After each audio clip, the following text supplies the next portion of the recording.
ऑफिसमधलं प्रेम भाग 8. ईशा गायब झाल्याचं पाहताच आरवच्या छातीत धडधड सुरू झाली. ईशा ईशा तो मोठ्याने ओरडू लागला.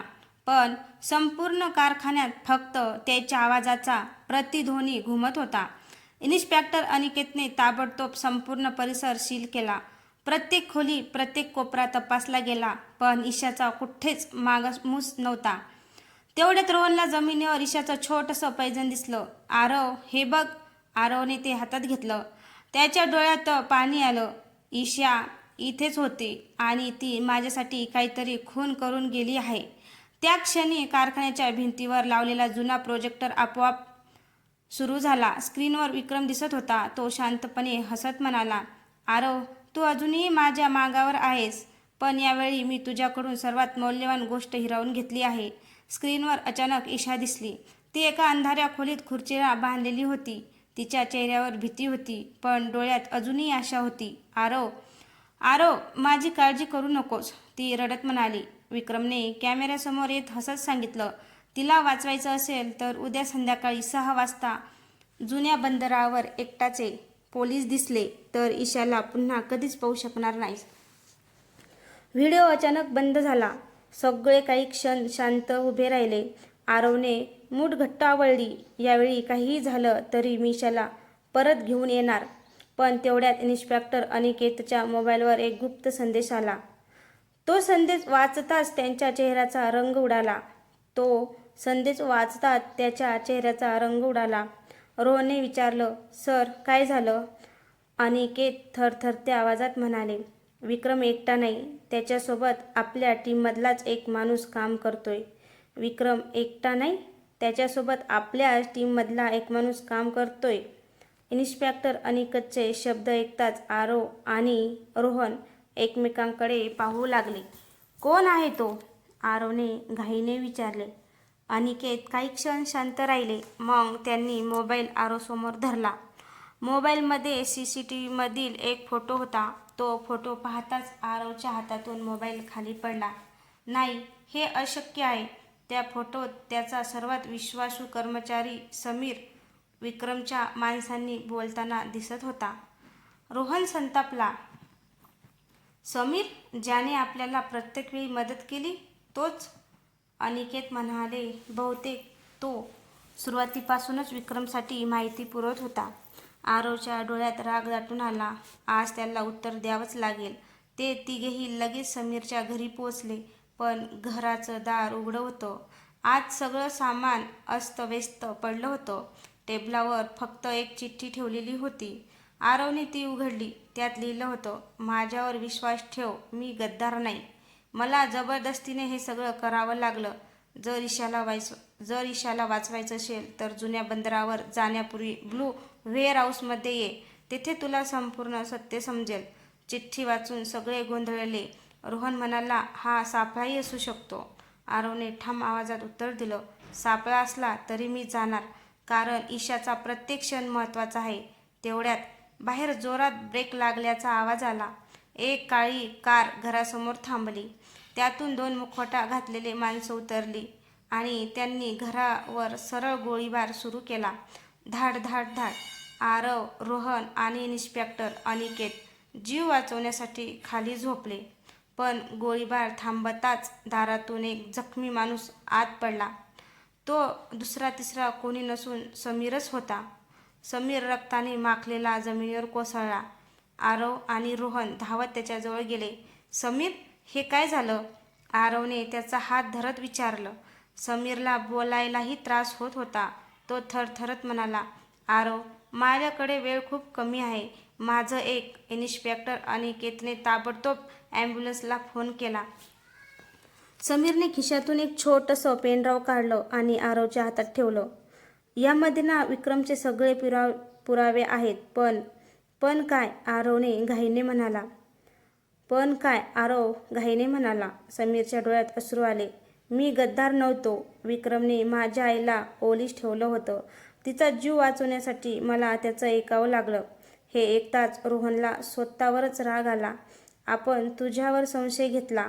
समीर हलकसं हसला. तुझी चूक नाही, मला माफ कर. तेवढ्यात त्याच्या मोबाईलवर एक व्हिडिओ कॉल आला. स्क्रीनवर विक्रम दिसत होता. तो मोठ्याने हसू लागला. समीर, शेवटी तू त्यांना सत्य सांगितलंस. आरव रागाने ओरडला. ईशा कुठे आहे? विक्रमने कॅमेरा फिरवला. ईशा एका जुन्या गोदामात खुर्चीला बांधलेली होती. तिच्या चेहऱ्यावर माराचे व्रण होते, पण ती धैर्याने आरवकडे पाहत होती. आरव, इथे येऊ नको, हा सापळा आहे. विक्रमने तिचं तोंड बंद केलं. आरव, आज रात्री बरोबर 10 वाजता ब्ल्यू वेअरहाऊसमध्ये ये. पण लक्षात ठेव, तो हसत पुढे म्हणाला, जरी पोलीस सोबत आणलास तर तुझ्या डोळ्यासमोर ईशाला कायमचं गमावशील. व्हिडिओ कॉल अचानक बंद झाला. त्या क्षणी समीरने शेवटचा श्वास घेतला. त्याचा हात आरवच्या हातातून अलगद निसटला. आरवच्या डोळ्यातून अश्रू वाहू लागले. त्याने मूठ आवळली आणि आकाशाकडे पाहत फक्त एकच वाक्य म्हटलं, विक्रम, आज तुझा शेवट निश्चित आहे. समीरच्या मृत्यूनंतर संपूर्ण खोलीत शांतता पसरली होती. आरवच्या डोळ्यात अश्रू होते, पण त्या अश्रूमागे आता फक्त एकच गोष्ट होती, विक्रमला थांबवण्याचा निर्धार. इन्स्पेक्टर अनिकेत म्हणाले, आरव, एकट्याने जाणं म्हणजे आत्मघात आहे. आरव शांतपणे म्हणाला, जर मी गेलो नाही तर ईशाचा जीव धोक्यात येईल. रोहनने पेनड्राईव्ह लॅपटॉपला जोडला. स्क्रीनवर अनेक फाईल्स उघडल्या. त्यात विक्रमच्या काळ्या व्यवहाराचे पुरावे, बँक ट्रान्सफर आणि काही गुप्त व्हिडिओ होते. पण शेवटची फाईल उघडताच सगळे थपकले. त्या व्हिडिओमध्ये विक्रम एका मुखवटा घातलेल्या व्यक्तीशी बोलत होता. तो म्हणत होता, आज रात्री आरव ब्ल्यू वेअर हाऊसमध्ये येईल. त्याला जिवंत बाहेर जाऊ द्यायचं नाही. मुखवटा घातलेल्या व्यक्तीने उत्तर दिलं, ईशाचं काय? विक्रम हसला. तिची गरज संपली की तिलाही संपवू. हे ऐकताच आरवचा राग अनावर झाला. नाही, मी उशीर करणार नाही. रात्री बरोबर 10 वाजता ब्ल्यू वेअरहाऊसच्या बाहेर आरवची गाडी थांबली. त्याने एकट्यानंच आत पाऊल टाकलं. संपूर्ण गोदाम अंधारात बुडाला होता. अचानक दिवे लागले. समोर विक्रम उभा होता. त्याच्या बाजूलाच खुर्चीला बांधलेली ईशा होती. ईशा आरवला पाहताच ओरडली, आरव, मागे जा, हा सापळा आहे. विक्रमने बंदूक ईशाच्या डोक्याला लावली. एक पाऊल पुढे टाकलास तर गोळी झाडेल. आरव जागच्या जागीच थांबला. विक्रम हसत म्हणाला, शेवटी प्रेम जिंकलं. कारण प्रेमासाठी माणूस काहीही करतो. इतक्यात गोदामाच्या वरच्या मजल्यावरून एक गोळी झाडली गेली. धाड! गोळी विक्रमच्या हाताजवळून गेली. विक्रम दचकला. सगळ्यांनी वर पाहिलं. तिथे काळ्या कपड्यातल्या स्नायपर बंदूक रोखून उभा होता. त्याने मुखवटा काढला आणि त्याचा चेहरा पाहताच आरवच्या तोंडून शब्द फुटले, बाबा. बाबा.